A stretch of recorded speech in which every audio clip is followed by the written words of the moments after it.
என்னோட favourite cold coffee. Time இப்போ 1:30 ஆகுது. எனக்கு கோல்ட் காஃபி பிடிக்கும். நான் காஃபி லிப்பி வச்சுட்டேன். என் தங்கச்சி பார்த்தா கத்துவா.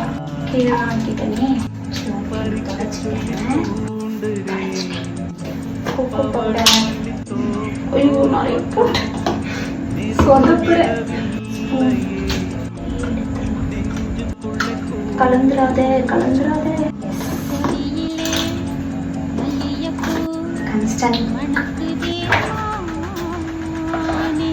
எடுத்த மாதிரி வச்சிருந்து சுகர், ப்ரௌன் சுகர் யூஸ் பண்ணேன். ஒயிட் சுகர் தான் போடுவேன்.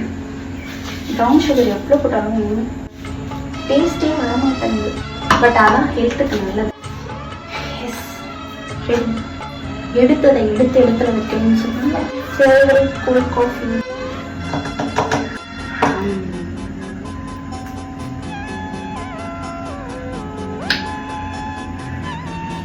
சூப்பராக இருக்கு.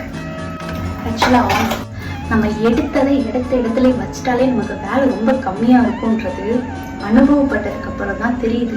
மம்மி இவ்வளோ டைம் சொன்னாங்களே கேட்கல. இன்னைக்கு மம்மி இல்லை, ஊருக்கு போயிட்டாங்க. இப்போ நாங்களே வீட்டை க்ளீன் பண்ணணும்னு என் தங்கச்சி மார்னிங் ஒரு 10 o'clock ஆரம்பிச்சு 9:30 என்னோட முடிஞ்சுது. வீட்டெல்லாம் ஃபுல்லாக க்ளீன் பண்ணிட்டு நிம்மதியாக அப்புறம் தான் சாப்பாடு ஆக்கி நிம்மதியாக சாப்பிட்டு காலையில் ஆர்டர்